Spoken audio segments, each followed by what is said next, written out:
It's time for another edition of Wake Up the Echoes presented by TireRack.com. I'm your host, Tony Simeone. So excited to have you with us for another men's basketball episode. Before we get into it, do want to extend our congratulations to the Notre Dame men's soccer team for making it all the way to the national championship, which we got a chance to watch last night. Came up just one game short, but what an incredible season they had going all the way to the title game. On this week's show, we talked to the head coach, Micah Shrewsberry, as we always do, broke down their most recent contest from this past week. And then also in our second segment, you'll want to stick around for this. If you were with us the last time, he broke down where he prefers his Dr. Pepper to come from, whether it's from a can, bottle, or fountain. Our friends at Coke brought in 3 different cherry Cokes out of a fountain, can, and bottle, and we put him to a blind taste test to see if he could identify where those products came from. It was a really fun taste test with him trying to figure out which came from where. After that, we talked to Whitted and Grady Eifert, 2 members of this staff that are new to South Bend, coming over with Coach Shrews, got their impressions of the town and also what their roles are on the staff as well. And then finally, at the end of the show, we talked to longtime voice of Notre Dame men's basketball, Jack Nolan. It was great to catch up with him. He always has so many great stories about what's going on in his retirement, as well as some of the stuff he saw in his long time here in South Bend. So we've got a ton to cover on this show. And without further ado, here's Micah Shrewsberry.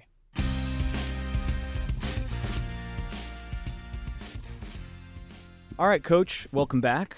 Good to have you here. We're going to talk about the 2 games from this past week, but let's start with the topic we were just diving into before we hit record. Pre-game intros. We were just talking about Marquette. There were some pyrotechnics. They have some here at Notre Dame as well. You said you block all that out as the head coach. So you don't see what's going on around you when the game's getting ready to tip off. What are you locked in on? Really like the game, or thinking about how it's going to flow, or you know what I'm thinking about telling our guys as like the last moment before we go out and tip. So I'm usually just sitting on the bench. I got my board there that's got the first play ready, but I always write a few things like final reminders at the bottom of the board for our guys to talk about when we huddle. Okay. So I miss a lot of what's happening. You said NBA, though. You were taking it in. Miami was the best one, or the one you'd see the video the most? Well, they all – the videos are fantastic in the NBA, by the way. And, you know, as an assistant coach, like, you're not thinking about it as much during the game. Mm-hmm. So you get a chance to watch the videos, right? Like, you can't really get into the huddle anyway. So it's not like you can hear what coach is saying. Right. So you're just standing out. You're watching the videos, everything else. So Miami, you know, obviously the heat. So, like, you can definitely feel the heat, like when they shoot the flames up. But it's all over the arena. It's, like, behind both backboards. It's all over the court. Mm-hmm. Like, you can do that. The Bulls, obviously, their lead-in's iconic. The song. But the Bulls, like the video with the Bulls running through the city of Chicago, and then they get to the United Center, and they have a bus sitting there, and it's a visiting team logo. Yeah. And the Bulls run through the bus. Like, there's some really creative videos that are out there in the NBA. I know some people, they're over here, that we could have you work with and consult on for next year's intro video if you got some ideas. So you could put them and share them, and we can talk about it next year. Yeah, we'll wait till the off season when I'm not really focused on that. But yeah, there's such really good creative stuff, and we have an unbelievable creative team here. So, their minds are better than mine. You're focused on hoops. Let's talk some hoops. I thought Western Michigan was the most complete game you guys have played this year. You had 4 different guys getting double figures.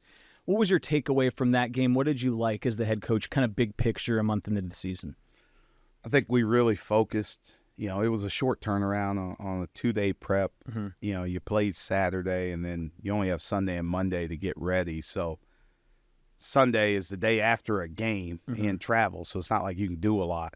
And then Monday is the day before a game. So There's not a lot you can do. We really focused on our offense, on how we wanted to move the ball, how we wanted to share a ball, how we wanted to try and attack them. And I thought we did it really well. I thought we attacked them in a good way for longer stretches than we've played offensively. I thought Tay Davis, he's someone we've talked about. He's growing kind of every single game. He gave you 19 and 10. What kind of dynamic does he provide for this team? Because it looks like he does it on both sides of the floor. And as you kind of project him out, what is kind of the next steps that he can take in his development? Yeah, he really is, his versatility defensively and who he guards, how he can guard different people, how he can move around. That's been really big for us to be able to have him do that. Offensively, he gives us another guy that can handle the ball, right? Like, ideally for me, I'm always playing,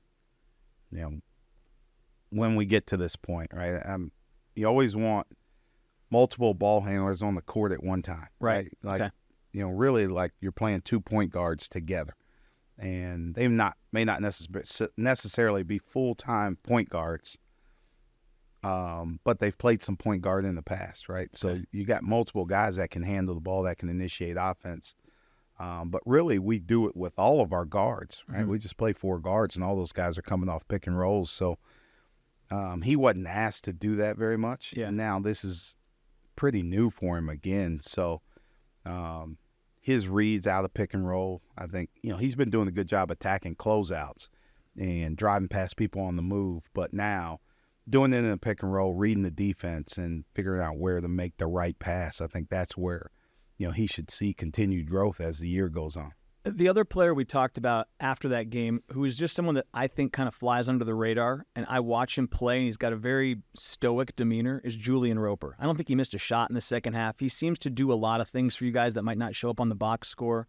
What does he do for you as someone that's at least played a good amount of college basketball, more than a lot of guys on this team, that we might not see on the floor? Because it's great when we see it in that game against Western Michigan, but I get the sense like he does a lot for you that we might not see.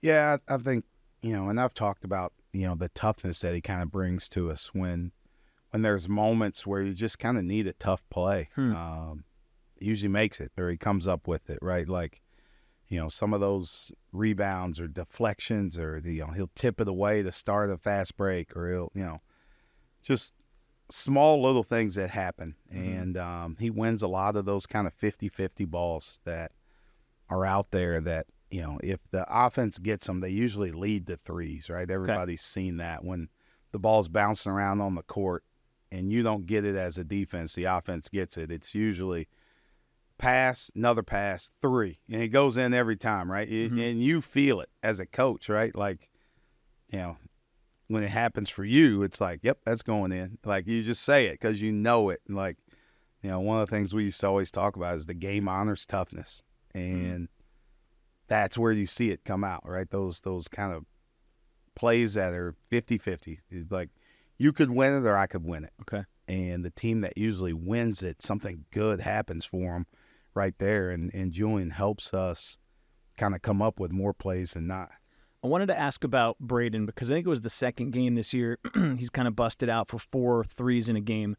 I always think about shooters because there's such a, at least in my head, such a unique kind of player that you have to coach because you want them to keep shooting, right? But when it's not going in early on in a season, let's say, what are the conversations like when you have someone that can shoot it the way Braden can, but the first couple weeks of the year it's not going in, to make sure that he still has his confidence going through the rest of the year? Yeah, I think confidence is a huge part, and you want all your guys playing confident. And I think, early on, the kind of thing that I wanted to talk to him about more was like, just take good ones, right? Just get the inside out threes. Okay. Let's get some of those and get something to fall. And now you start to like get that mojo back a little bit, right? And then let's then you can move on to what's next, right? But let's make some of these. Let's get some in transition. And I think that's where, when he's had those couple games, he's gotten a couple in transition. He's gotten some kick-out threes on drive and kick opportunities. So really just finding your way, finding your place, but staying confident. Like all of our guys, like, guys get mad when they don't make shots. And as a coach, I always talk to him and, just use Braden as an example. Like, I've seen how much he's worked. Right. So it's like, it's not like you're not putting the work in, right? And like, I'm sure you're upset that you put the work in and then it's not coming through the way you want it. It's frustrating. But like, how frustrating would it be if you didn't work at all? I guess you wouldn't be frustrated at all, because then you wouldn't even expect to make it. Yeah. So I guess it's okay, but he's put the time in. He's put the work in. All of our guys have. And we haven't shot it great, but, water will find its level at some point. To your point, he knocked down the 4, and then I thought he had maybe his most impressive one of the year at Marquette. Kind of, I don't know if it was a baseline inbound, but that left corner 3, we caught it kind of moving away. A sidebar here: who's the best shooter you've either ever coached against or had coached under you, whether it's at the college or professional level? Who's the best shooter you've ever seen? Man, for a while there, because a lot of them. As you go through the NBA stuff, that it gets like there's a lot of guys that come up, right? Like, Kyrie's an unbelievable shooter, and I think that goes unnoticed about his game. Is he's a great shooter, but he doesn't do as much because he has the ball in his hands. Yeah. Preparing in the playoffs for like J.J. Redick when they were at peak. When they were at peak Sixers, yeah. Him and Joel were really good off dribble handoffs. JJ'd be running from baseline to baseline, coming off those screens, like elite shooter there. But there's one guy that played for us at Butler, and his name was Pete Campbell. And the year before I got to Butler, I want to say Pete shot 54% from 3 in conference play.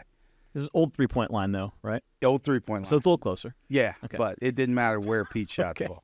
It was going in. He was an elite shooter, and he had good size. He was about 6'8", and could really shoot it. He didn't move and shoot like some of those other guys. Like, he was different than J.J. Redick and those other guys, but and when he caught it and teed it up, it was going in. It was automatic. You're speaking my language with the JJ stuff, because I grew up watching Duke on the West Coast.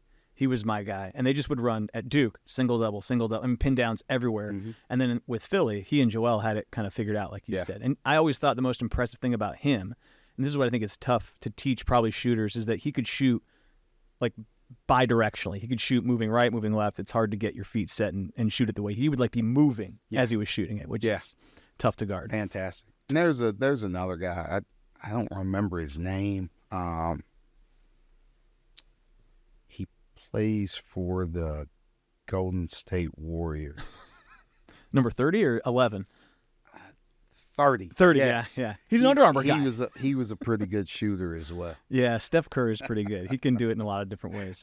Let's talk about the Marquette game. Obviously, you didn't get the result you wanted, and not the start you wanted. I heard your post-game press conference. Thought there was some good stuff in there about this is where you can be. Marquette is where you can be in maybe 3-4 years is kind of what I think the message was a little bit. What did you learn about your team in that game? It's a great team. I think we talked about before the game, probably the best team you've seen to this point in the year. Could be the best team you see all year. What's the value of playing against a team like that? And what do you think your team learned in those 40 minutes, even though you didn't get the result you wanted? Yeah, they were. They're the best team we've played. And no disrespect to anybody we've played. Sure. I don't think it's close. Their continuity with how they play, the kind of tenacity that they play with, especially defensively, and how active they are with a lot of different guys in a lot of different ways. And then offensively, it was just as a coach, watching them play offense, the pace that they play with and how they move it between each other.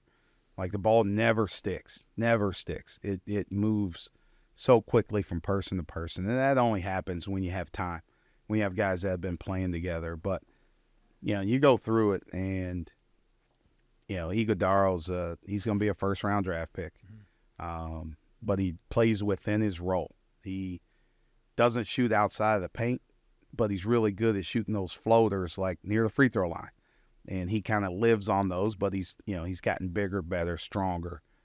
Now he's scoring around the basket. He's very athletic. Tyler Kolek is, best point guard in the country, and, a preseason All-American.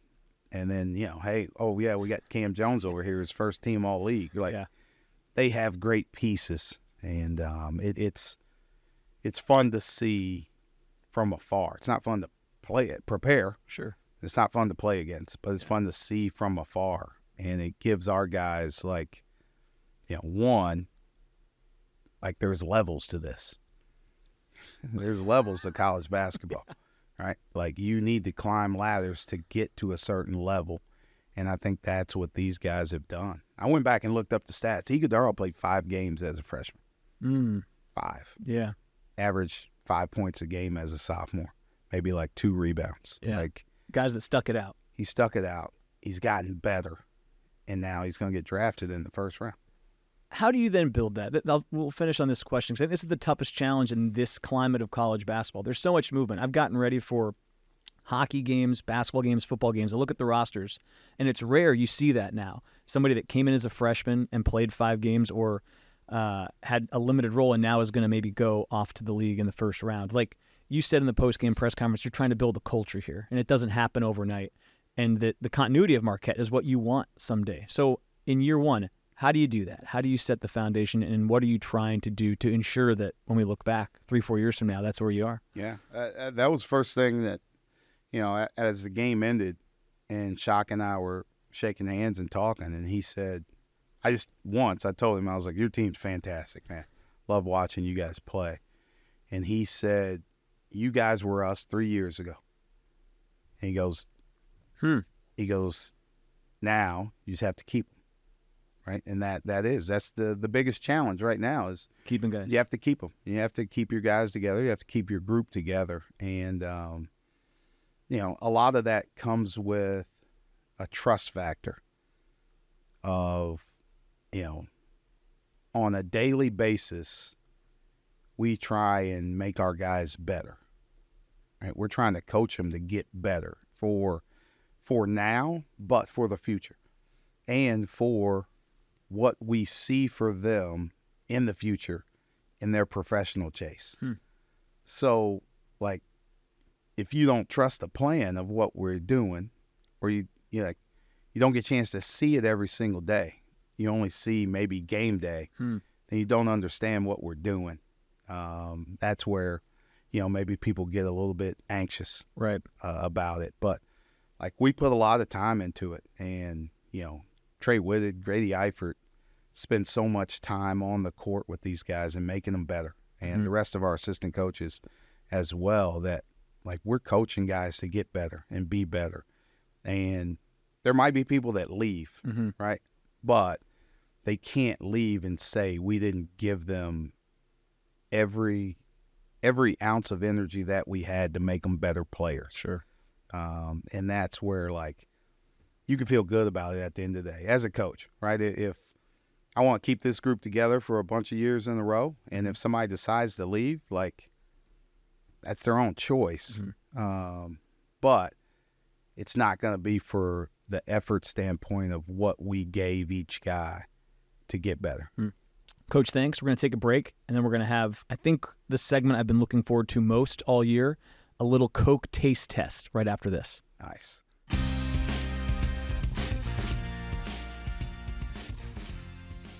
All right, Coach, this is going to be our best segment of the year. I know it is.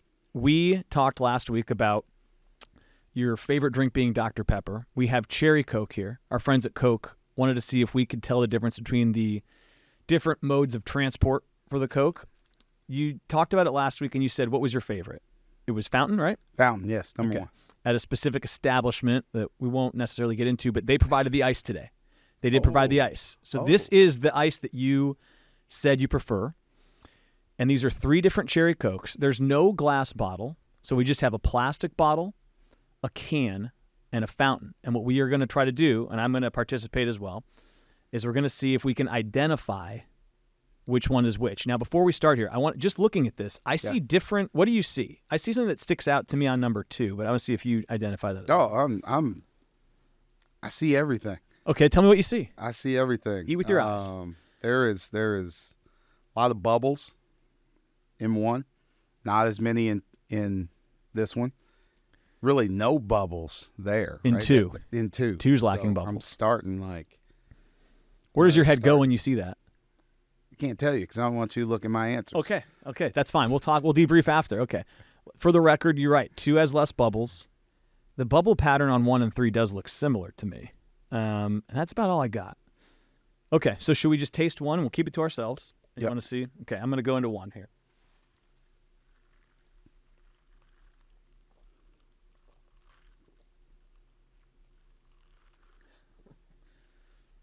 Okay, I have some thoughts.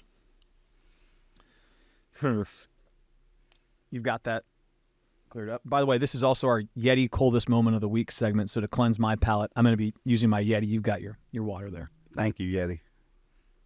At some point in time, I'll have one of those just like here. Maybe someday the coach can get a Yeti. Yeah. Okay. You have an idea? You don't have to tell me what you have an idea where 1 is leaning you, or what you think it came out of. No, I'm an analytics guy. So you got to hear all 3. I need to see all 3. Gotcha. I need to taste all 3, and then let my thoughts kind of process. Let's try number 2. All right.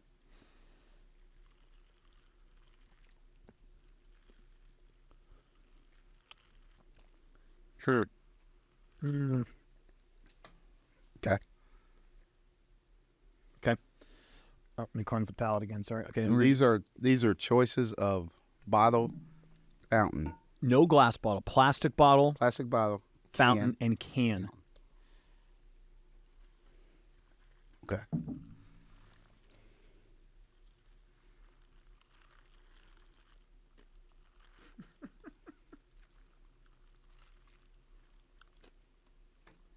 Perfect. Okay.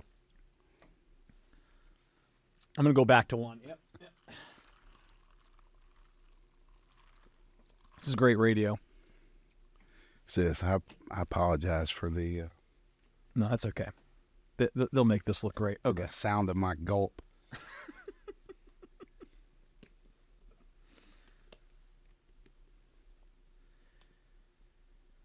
Okay. It's a great holiday game for those of you listening at home. Get the family around and sample cherry Cokes.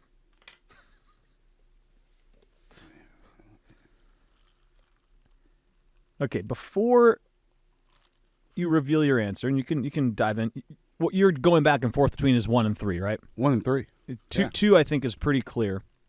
Mm-hmm. Just confirm here with 1. Okay. I think I'm set. Okay. Final answer. I'm pretty sure what 2 is. Mm-hmm. 1 and 3 were a little. They don't taste the same. Right. 1 What are and you 3 tasting? Don't That's taste the same. What's the distinction? I'm not sure what the distinction is, but they don't taste the same. Okay. But I know what 2 is. Okay, let's start with I 2. believe I know what 2. Okay. Oh, I'm going to say 2 is the bottle. 2 is the bottle. I have 2 as the fountain. Wow, I thought we'd agree on this. Okay. You want to just show? You have all 3 written down, or you haven't decided on 1 and 3 yet? Really? I had can for 1. Oh, we're completely different here. Wow. So someone's going to be wrong. Someone's going to be right. This one's going to be interesting. Okay, let me talk through this. 2, I thought, was a little on the flatter side, and I think that can happen out of a fountain. And I'm also going to guess, if they had to walk the fountain over here, the can in the bottle might be fresher. I didn't go with the whole thought of the bottle, how long it took, or the can and how long it took and everything else. Now I will say a fresh, like right out of the spigot fountain is going to give you the best bubble That's what hit. number 1 tasted like for me. And that's why I thought it was can, because I think can hits a little bit different than bottle. The number 3 just tasted a little I've actually gotten plastic. I've had some cans and they've come out really like number 2 as well. Really? Not very much fizzle, not very many bubbles to it. So maybe you're right. 2 could be can. Yeah, that could be a dead can you got there. Could be a dead can. Okay. Dropped, kicked, everything else. Went to a tailgate, came back on the other side. Okay. How do we have? Oh my gosh. The answers are under the. Okay. Oh. It's like. Where do we go for? Go 2. Go 2? Let's go 2 first. Okay. 2. It's underwear. Under the coaster. You ready? You want to pull your coaster? Yeah. Okay. 3, 2, 1. Fountain. Wow. Look at that. Wow. As a fountain connoisseur, I really Fountain. I really feel different.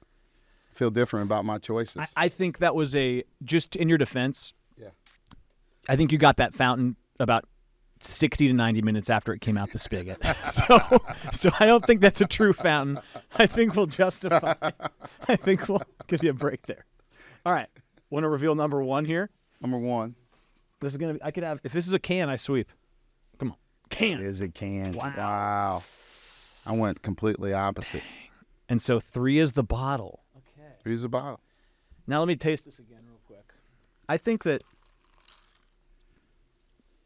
Yeah, the one just tastes like the freshest one. That's kind of what I came down to. And I think maybe knowing the fountain was, in my head, I was like, this fountain's probably been sitting here for a while. You know what else? And, like, I'm not one to make excuses. No, you never would, no. If I'm going to make an excuse. This is your post-Coke press conference. I drink it. I also drink a different brand of drink, but my can goes straight into one of those, like, coffee cups.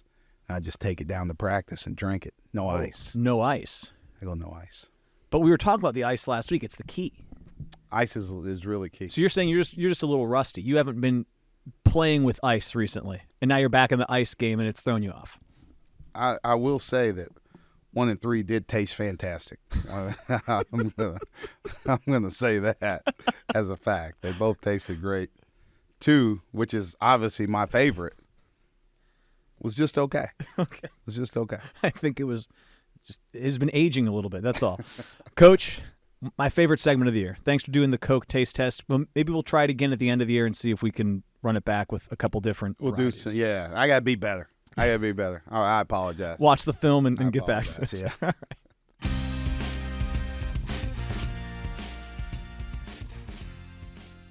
All right, got a couple guys on the staff joining me. I like this. No players. Get the head coach out here. We can kind of gossip about everyone behind the scenes. We got Grady Eifert, Trey Whitted. Trey, how often do people call you Trey Whitehead? Is that a thing that happens a lot? Yeah, it's been common my whole life. Yeah. Yeah.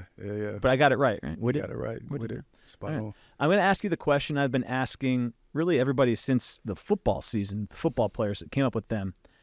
And I'm gonna see if Grady is actually old enough to relate to this. It should be in your wheelhouse, though, Trey, so I'll start with you. The pressure. Yeah. And one mixtape. Yeah. Growing up, who was your guy? Probably Alamo. Oh. Yeah. That's the first time I've heard that one. That's a good one. Yeah. Alamo was my guy, man. Big guard, could handle it. Creative, has some personality, a little swag to him. So, yeah, Alamo for sure. Okay. What about you, Grady? Now, how old were you? Is this not really in your wheelhouse? Yeah. You were like 20. 96. So. So you're like I mean, 4 I years know old like and it some was of the getting names. Like I've heard of hot sauce or I've heard of hot sauce, he says. like I've seen videos on him too. But like Cadillac, those are the 2 that stick out to me. But I don't remember like watching it like when I was growing up. Man, I talked to like Marcus Burton. He's the same way. He's like, I've heard of him, like I've seen them, but it's like Professor Hot Sauce, AO, Skip to My Lou. Ray for Alston was like big deal. Played in the NBA. Do you even know what we're talking about? No, like some of these names, I'm like, I'll go along with it, but so I say Skip to My Lou and nothing. You don't feel anything? no. Like I mean, I've heard of them. Like these are guys like I've heard and like hear that stuff, but like it's still. I can't like say if you show me a picture, I couldn't name them. Okay, I'm starting to. I will say it as I do this show. I'm starting to feel like my dad a little bit. Like if he said Pistol Pete to me, and now I'm like, Pistol Pete, well, whatever. And then you look at Pistol Pete's stats, like, oh my gosh, this guy was killing people. Yeah, for sure. Let's just for people that don't maybe know a ton about each of you, what I'd love to hear because I think your roles are so interesting on the team. Trey, we'll start with you. Just describe your role as assistant to head coach and just what kind of your focus is day to day with the operation. All right. Yeah, I would say my role is more of just a servant, right? Like just being of service to Coach Shrews, helping them out with game preparation, being of service to the players in terms of their player development on and off the court. My initial focus is on the offensive side of the ball, right? Okay. So just preparing coach and preparing our players for what to anticipate the opposing team's defense is doing, right? Like, so team like Marquette, right? There's a lot to anticipate. Exactly, right? So, like, just preparing them as much as possible to, like, look out for, run and jump after timeouts, right? How they guard pick and rolls and things of that nature. And then, for the most part, just making sure, like, our guys are adjusting, this being their first year with the staff or either first year of college basketball, making sure mentally right? They're in alignment and handling things the right way. So, What about you, Grady? Yeah, mine's kind of on the other side of the ball. We kind of tease each other just going back and forth. If we have a good defensive game, it's like, hey, like, look what we're doing on the defensive side of the ball. If they have a bad offensive game, it kind of goes back. I've been catching a lot of heat, Especially on the road. You're catching heat. Now last year it was a little different, but it goes back and forth. So it's good to have that.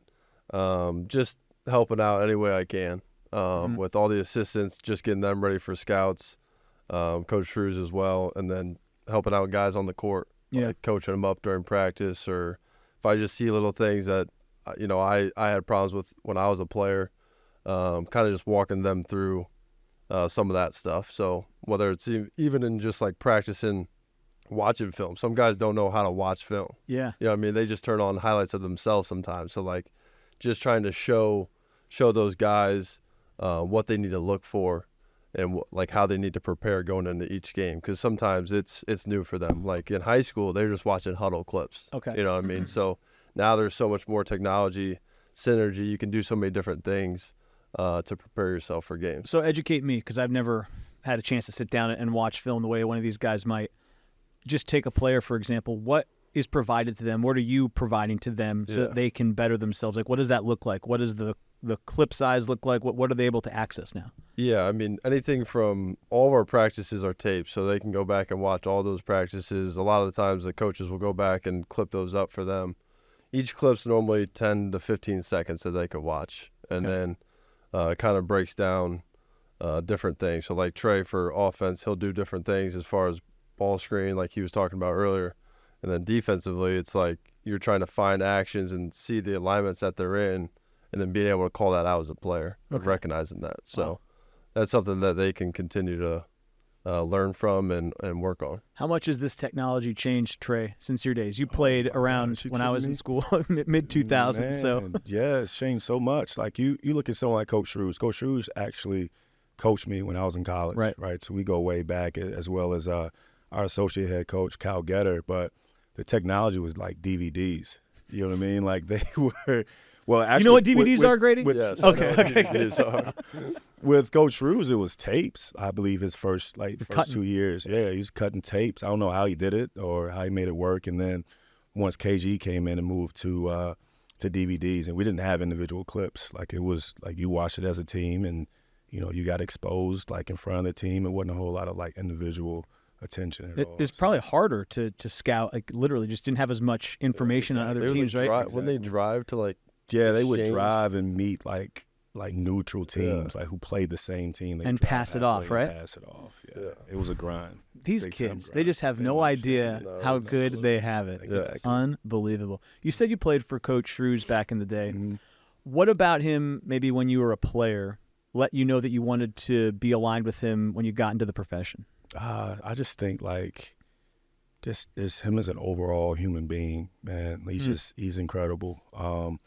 And I didn't really, at that age, I didn't understand his genius when it came to basketball. It was just him as a person. One thing that stands out, like just being a freshman, him and Molly invite me over to their small apartment in Huntington, West Virginia, and just preparing a meal for me, always making sure I was good. And it's his ability just to connect. Like you see it, his personality, like he was the same way back then. So being attached to someone like that was huge. It's definitely a blessing.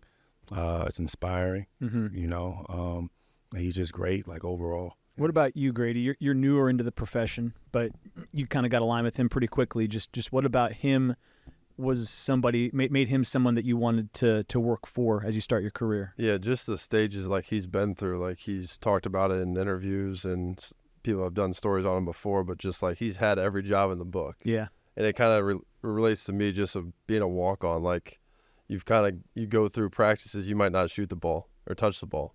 Like at Purdue, my first got there, those 2 years, like we had so many talented players. Like I wasn't doing much in practice, so you kind of just pick up on the little things. I think that's how Coach Shrews has kind of gotten to where he's gotten, is because of doing some of those little type projects and jobs throughout his career. And now you can see it come into full circle. So like that to me kind of sticks out. You hit on something I did want to ask both of you, because you both had playing careers, different places, different paths, but you've got such a young team, like you said. It sounds like, it's a unique challenge with just so many people that are new to college basketball. So I'll start with you, Grady, and then ask you, Trey, kind of the same question. Just how much does your personal basketball journey through Purdue, like you said, walk on, had to earn your minutes, and then there was a payoff? I talked to Coach earlier. He was talking about a guy like Iguodaro at Marquette. Didn't play early. He's seen the whole process through, and now he's having a great career. How much does that help you when you're trying to talk to these guys that are starting their basketball journey? And for some of them, right now, it might not be going the way they want it to, but you're able to communicate to them, hey, like, you stick this out the right way, it'll pay dividends in the end. Yeah, that's the biggest thing is, like, everybody wants it so bad when you first get there. And, like, I understand that. Like, that's what you've worked so hard for the last, 8 years of playing basketball, or however long you've played basketball. Then you get to that moment, it's like, you're not getting as many reps. You're not getting as many minutes. So, like, if you can adjust to that quicker, the more successful career you'll have earlier on, too. I think that's a big jump for, like, freshmen and even sophomores and guys that, maybe had a good freshman year. Things don't go as well their sophomore year. Like, they want to get back to that moment is, like, just keep putting in the work, keep chipping away. And if you can get over that and find your role earlier, I think that leads to more success and having a better career. What about you, Trey? You had a career at Marshall that was maybe different than Grady's, but still I'm sure there's guys on the team you can relate your experience to them as well, right? Yeah, I think one of my biggest challenges was like the fear of failure. You know what I mean? And I can see that a lot, particularly in the young guys. They are so afraid to make a mistake, So just encouraging them to have the courage to try and fail. In some cases, try, fail, get yelled at, and try again. You know what I mean? But, like, that's a process in itself, right? But just being able to relay, like, hey, I remember there was a game I missed, like, 10 free throws in a row. You know what I mean? Like, and just being vulnerable enough to admit that and let those guys know, like, I've been to the lowest of the lows, right? And I know, I've developed coping mechanisms and ways to kind of go about performing at a high level, even, like, amidst all the nerves and the anxiety and things of that nature. So that leads me to an interesting follow-up then, because this past game, Marquette, is a great example of, like, I don't want to call it a failure necessarily, but there were moments of failure in that game, right, where people didn't meet their expectations. Not that you want that experience, right? You want to go to Marquette and you want to win. But how do you then, as a coach, take that and tell them, like, hey, we went here, and, like, we can't be scared of this kind of result. We have to learn from it. How do you communicate that to make sure that 18-year-olds take the right lessons away? I think the focus, like, for me personally, is just, like, how do you maintain a growth mindset, right? How do you look at, ways in which you can grow from? And I think one of the biggest things we take away from it is that team was a mirror of who we want to be, right? It's a mirror of, like, what we have the capability of becoming, how hard they play, the pace they play with on the offense, the way they share the ball. Like, we know what it's like to go against it and guard it. Like, why not have that same tenacity on the offensive end? So I think I really just paying attention to ways we can improve, and then another, like, great thing we were talking about, it was just the environment. Yeah. You know what I mean? Like, that should encourage you to want to win even more so we can get, our spot jumping the same way. So. Yeah.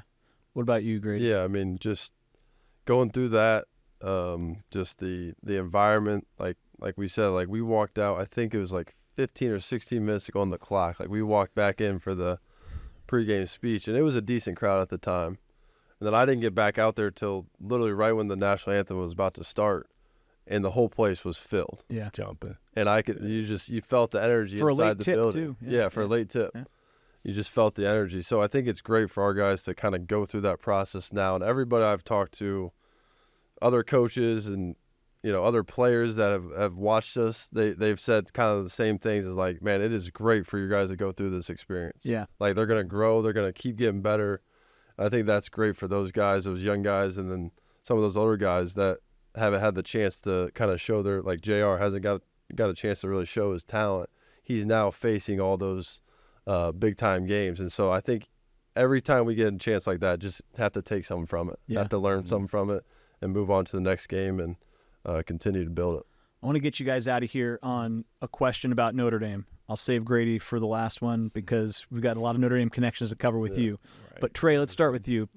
Coming here, what's the experience been like? What about Notre Dame excites you getting a chance to be a part of this community in this basketball program?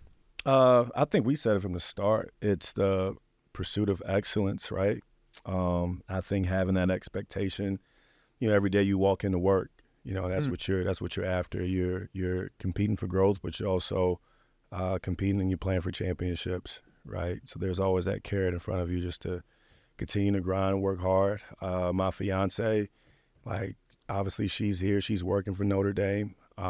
We love the town. Like we always say, there's just so much more to do than State College, right? Where we were previously. And people were like, what? It's still South Bend. But it's trust me, we have a mall we can go to, right? Shots fired at State College. Exactly. Pow, pow. No, it was a great time. But no, it's incredible. To be so close to Chicago, right? Be so close to Naptown. Major cities. Got Indy. Yeah. Don't sleep on Naptown. So it's all good. It's great. Okay, hold on. Grady, your brother played tight end here. Yep. I believe your sister is married to Zach Martin. Is that true? Yep. So your familiarity with Notre Dame runs deep. Yep. What's it mean to now be here working at this university? First, my little brother went here too. I gotta give a shout out to him. So I didn't mean to overlook him as well. Yeah, he's a walk-on too. So he's just finishing up though. But just to have the connection close to home, and I grew up going to a lot of these football games. We used to play. I was telling Trey right outside our office. We used to play tackle football, and it was where the band practices. We'd play in that fenced-in area. So just to be able to see it changed so much since I've been back here. But it's just a special place.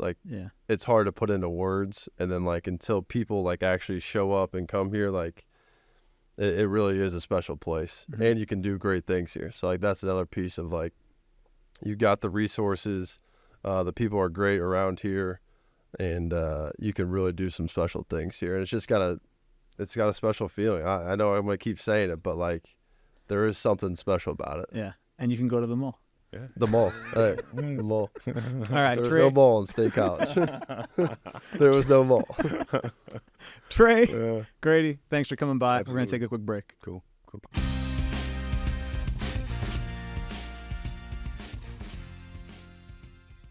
Okay, we now get a chance to catch up with a guest that I've been looking forward to talking to for quite some time. He's someone I stay in touch with, and I'm very happy to see on the screen looking back at me. It is, of course, the voice of the Irish, Jack Nolan, in retirement. Jack, I get the question every time I go on the road, whether it's with a former road engineer you worked with on the radio broadcasts or even an opposing broadcaster. They always ask me, how is Jack Nolan doing? So for those listening at home, update us on how you're doing in retirement out there in Florida. Well, doing pretty well, Tony. And I'll admit, I still miss calling the basketball games. It was a love of my life, but you've only got one life. And I've done it for a long time, and I have had the opportunity to do things there's no way, as you know, you can do when you are in the all-encompassing profession of announcing games. I mean, a lot of folks followed us online. We first started posting vacations. Rhonda and I went to Russia, I think in 2015, put a few photos up and couldn't believe how many people enjoyed it. And if we didn't post a day, I'd get messages, where are the photos? So we learned that people like that. So we posted our around the world cruise, 111 days. Supposed to be 50 ports, ended up being 46. We ran into a cyclone, so that killed a few ports. 29 countries. But it was just fascinating. I'm getting to do those kinds of things, get to watch as a fan, in all honesty. You are a workout fanatic. I always wanted to be, but I was a worrywart, so it was either work out or redo that script one more time. I always redid the script one more time, even though it didn't need to be done. So paying more attention to that aspect of the life as well. So I'm doing good. Yeah, I still yell "got it" sometimes in the living room. I yelled it a few times at Miami. Missed you down there. Drove down to watch that game. But overall, I have no complaints. Ron and I are blessed that we have reached the point where you get to do whatever you want to do and do fun stuff. I now know why my scripts aren't as good as yours. I wanted to ask you about that Miami game. As you said, I wasn't there. Obviously watched it on TV and listened to Connor's call when he was filling in. You got to see this team up close and personal. Yeah. Coach Shrewsberry is in his first year. And I think you have a really unique vantage point, Jack, because you saw this team up close for so long. And as you said, you now get to watch it through a different lens as a fan and as someone that's obviously very educated about what it takes to succeed at this level, which I think gives you great insight to share with us on what you saw in that. Really, at the point, was their toughest road trip of the year. They just had a tough one again against Marquette, but that was a great kind of measuring stick for them. What did you see in that game up close and personal? And what have you seen in the first month and a half under Coach Shrewsberry that you've enjoyed from afar? Well, I've seen a team that works really hard, a lot of effort on the team, a team that plays really good defense. I mean, I think they held Miami to 66 points. Normally, you hold a ranked team to that few points, you're going to win. They got a problem. They can't score. I mean, they've got the tough stuff down, and that's the effort in the defense. But they're also young. They're still getting into a flow, getting into a comfort level offensively. I think by the end of the season, they will become better on the offensive end. But, I mean, it's not that surprising that they would be struggling a bit offensively. What's the number, Tony? 97% of the points from last year are gone? I mean, it's a completely I think 98 new team. are gone. Yeah, it's unbelievable. Yeah, and it's all young. I got to go to a couple practices early, one over the summer. The day of the Ohio State game, I caught the tail end, but not like when I was there, where everyone on the road trip and 2 or 3 during the week when I was, completely embedded. But they obviously work hard. I like the staff. They work hard, very personable, but intense when they need to be. I think Coach Shrewsberry he's a player's coach, but more like a dad. He embraces them, but he also disciplines them when they need to have that. He seems to have a connection. So I think the future does look bright. But, even 30 years ago when I was doing sports talk, nobody wanted to hear it. But it just flat out is harder at Notre Dame. You got to work harder in the classroom, and you're there to be a student, and they won't let you slack off. I don't care NIL or not. The professors still expect you to show up for class and do the work, and it's competitive in the classroom. So it's going to take a while to build it back up. Coach Bray had built a wonderfully successful program, and so now you're going to have to do that again. And I'm convinced that given time, they will do just that. I mean, Marcus Burton has the potential to be a superstar. Very few freshmen can come in and do what he has done. Chris Thomas is really the only one that came in without any hiccups. Obviously, Demetrius Jackson had some hiccups. Our good friend Blake Wesley, what a great player, but even he had hiccups. He was so good, he was still productive, even when we had a game when he struggled a bit. But so for Marcus to have some struggles now is understandable. And after opponents found out what he could do, since no one else is consistently scoring, he's marked man number 1 now for every opponent. Take him out. And I think he's actually adjusted fairly well in the games I've seen. I haven't seen much frustration. He realizes that he's going to have to get other folks involved, and that's his job as the point guard to begin with, but he's not forcing things. So, I mean, I love their effort. It's just a little frustrating that they're having trouble scoring, and I'm hoping that will happen. I'm excited to see how he develops and how the team develops. I want to now kind of broaden out and do some career retrospective with you and go back to the glory days a little bit. Because one of the things when looking at some of the feedback and questions we got for this show is all about favorite calls and this, that, and the other. So I want to just check with you. We do our coldest moment of the week segment on this show. We already did it, but I'm going to give you kind of an additional coldest moment of the week opportunity, coldest moment of the career, Jack. What is your favorite call that you had a chance to put out into the world when you were in this position? I have the one I think it might be, but I'm not sure. So I want to know what comes to mind when you think your favorite call of all time. So it's not a game, it's a call. It can be a game. It can be the call at a point in the game that comes to mind. It's whatever comes to mind first, I think. I think the organic evolution of got it is probably the trademark of my career, as I went from fresh out of journalism school, and you've got to be objective to be a journalist, with growing my relationship with the players, to at the end actually working for the university and considering myself to be subjectively objective, and that I was going to tell you the truth, but I wasn't going to leave any doubt as to who I wanted to win. And the Gaudets got more and more intense as time went on. I think, and it was the wrong rocket, but when Jaron Grant went up for that dunk and I said he fired the retro rockets, that's up there. And then I always regretted it because I actually had aeronautical people say, well, no, those would have been the booster rockets. The retro rockets slow you down. And I'm like, geez. Sorry. Jack, come on. We got to be scientifically based in fact on this broadcast. I mean, that was, that one's fun. I think it's more games than just a call because basketball is not like football. I mean, my favorite football call was probably, a lot of folks may have forgotten, but when I got there, WNDU broadcast all the games that weren't on ABC or CBS. The people of South Bend, many years before, actually sued the NCAA and won when they tried to limit the televising of Notre Dame football games. And because when I got there in 1982, the South Bend market was still less than 50% penetrated by cable television. Even when ESPN did the game, they had to give us a feed, which was always interesting because sometimes their announce crew would show up on our air and I would say, well, those are our good friends from ESPN, also calling the game today. But there was one touchdown that Tony Rice scored, and I said, he gets away 40-30, and I paused and I said, destination end zone for Tony Rice.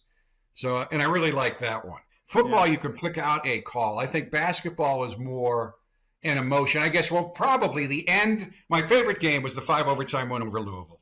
That's what I had. That was the one I picked out. Yep. Yeah, and when I said at the end, there's the Fighting Irish winning not 1, not 2, not 3, not 4, not 5. Yes, I stole it from LeBron James, but overtimes. That was probably the favorite at the end.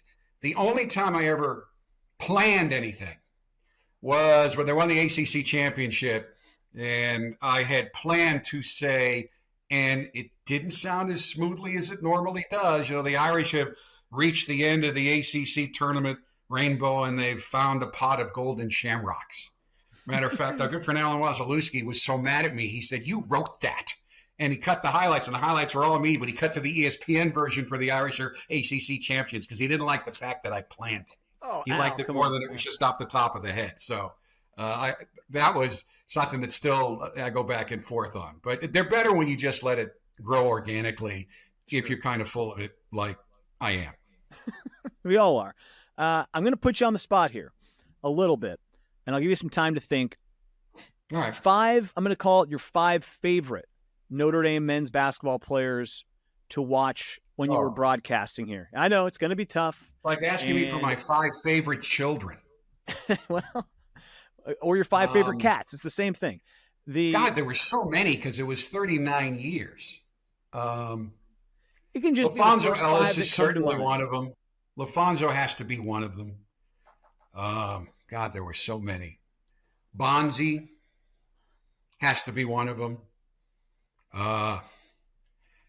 Pat Connaughton, just because he was such an incredible leader on and off the court, the things that he could do, that he was always surprising you, and the way that he led by actions, by reactions.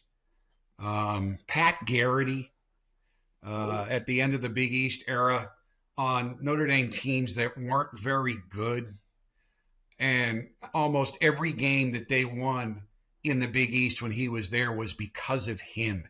He would get the crap beat out of him, and he would never back down. God, I mean, anybody, there's so many of them. I hate to do 5. I mean, I could go on and on with 10. I need just one more. You give me one more. I got a starting 5. I know. And I'm trying to pick. I don't. Well, when I first got there, John Paxson. That's a pretty good 5, Jack. We got Paxson, and we were pretty Garrity. Close. Again, the leadership quality of it. But I mean, there's so many other ones as well. There've just been so many really good players. I mean, Chris Thomas, a healthy Chris Thomas. I loved watching Chris play, and I also love watching him gut it out at the end when everybody thinks he digressed, but his right knee was a mess, and people have no idea how much pain he played in his senior year. He was fun to watch, especially as a young guy that didn't know his limits. He didn't think there was anything he couldn't do. And that was fun as well. So that's part of it right there. But there's been so many and so many teams I've loved watching. Those are all great picks. And as you know, we could have picked a first, second, and third team with who you saw here. Last one before we take a quick break for our From the Irish segment is a question I've asked a lot of people. Now, you did not go to school here, but I'm going to give it to you because you were here for ages. Between the two dining halls, North and South Dining Hall, which did you prefer in the times that you maybe managed to visit either one of them? Well, you got to understand, most of my career was based over at WNDU, and the dining hall was a long way away. You know, newsrooms ate at fast food places. We didn't get to eat as well at the dining hall. I think probably I didn't eat a lot at either dining hall, but South Dining Hall wins. There's no question about that. Okay. I'm a North Dining Hall guy. I've been pushing people on this. What's your reason for South? Do you just like the aesthetics? Is that I only ate at North once, but I mean, I was just fascinated by all the variety when I went there. I mean, virtually anything you wanted to eat on a given day was there. You had your Mexican and your Italian and your vegetables and your burgers and your sandwiches and your steaks. I mean, I just, for a guy that has always eaten a little bit too much, it was just like heaven. All right, Jack, we're going to take a quick break and then come back From the Irish segment.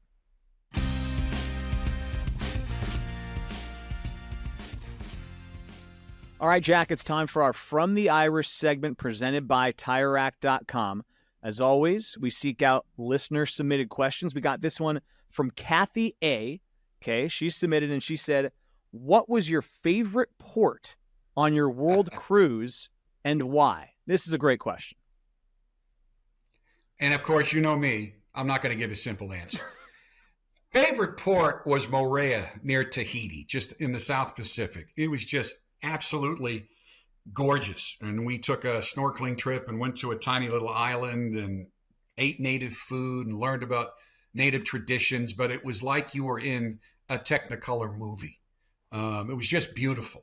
And that was basically it. It was the sharks would come, little sharks come and swim around your feet. It was wonderful. Best part of the cruise was Australia and New Zealand.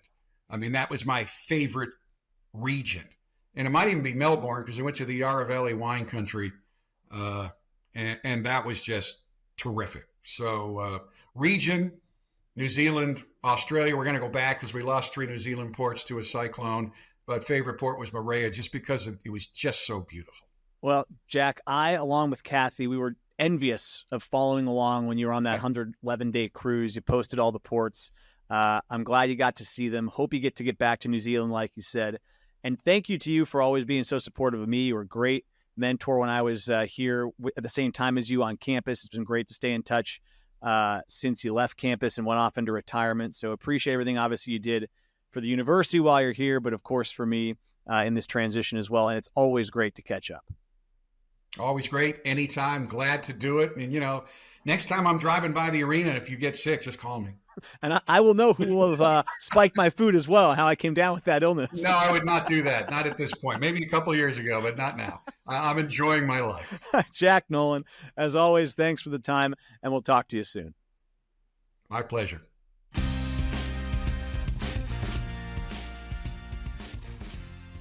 That's a wrap for this week's edition of Wake Up the Echoes presented by TireRack.com. Thanks to all our guests, as well as Coke this week for setting us up with that blind taste test.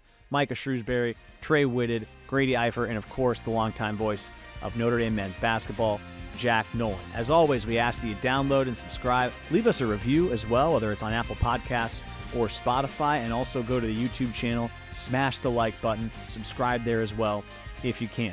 We're back with women's basketball next week. We'll have a chance to catch up with Niele Ivey and her team after that big win a few weeks ago at Tennessee. And then also a very special guest will be joining us on that show as well. You will not want to miss next week's episode of Wake Up the Echoes, presented by TireRack.com.